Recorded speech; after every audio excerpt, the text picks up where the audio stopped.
The prophetess stood alone in the wilderness, her cloak billowing in the desert wind. The stars above her shone brighter than ever before, as if the heavens themselves were holding their breath. In her hands she held a scroll, its edges cracked and worn.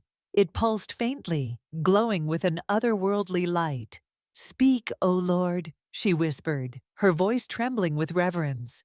"What do you wish to show your servant?" The sky above her shimmered, and the ground beneath her feet dissolved. The prophetess cried out, her knees buckling as a torrent of images, voices, and visions overtook her. She clutched the scroll tighter. She was no longer in her time. The Lord had transported her to a future she could scarcely imagine. The vision opened in a grand hall, filled with echoes of raised voices and heated debate. The prophetess saw men and women in finely tailored garments, their faces tense, their words sharp. At the center of it all stood a man with piercing eyes and a hesitant smile. "Who is this, O Lord?" she asked, her voice trembling. "This is Matthew Gates," the voice of the Lord replied. "A leader in his time, one whose path is marked by both light and shadow." The prophetess watched as the man addressed the crowd, his voice steady, though his hands trembled ever so slightly. The scene grew darker as whispers began to swirl around him, whispers of allegations, controversies,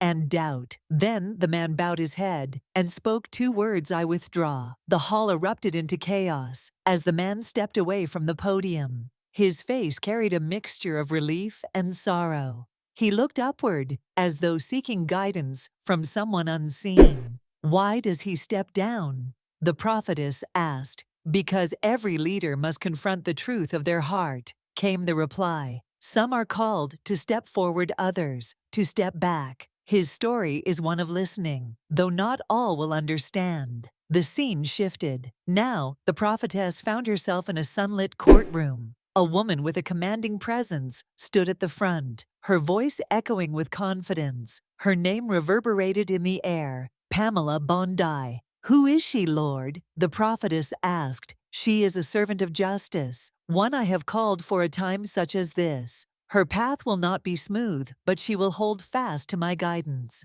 The prophetess observed as Pamela argued passionately, her words laced with truth and determination.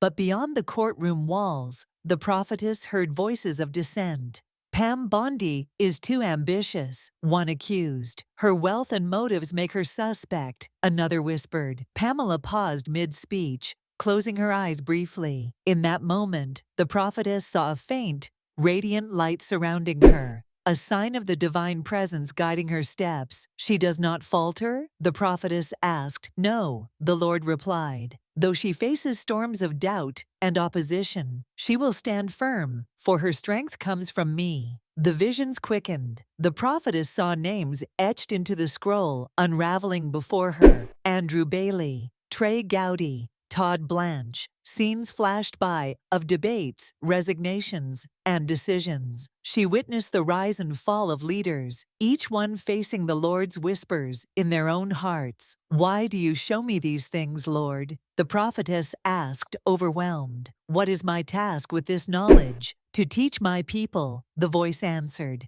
"To show them that every choice, whether to lead or to step away, matters. All are called to listen for my whisper, even when it challenges their understanding." The final vision was quieter, but deeply profound. The prophetess stood in a modest room, filled with the hum of young voices. 2 teenagers sat in the corner, their faces alight with curiosity and determination. Their names were Lily and Jake. "Why would someone like Matt Gates step down?" Jake asked, frustration coloring his tone. "And why would someone like Pam Bondi keep fighting?" Lily added thoughtfully. The prophetess smiled. Though these young ones lived in a time far beyond her own, their questions echoed the same truths she sought to teach. "Maybe it's not about winning or losing," Lily finally said. "Maybe it's about hearing God's voice and trusting Him, even when it doesn't make sense." Jake nodded slowly. "You're probably right. But ma'am, that's hard to do. The vision faded, and the prophetess found herself back in the wilderness, the scroll still glowing in her hands. She looked up at the heavens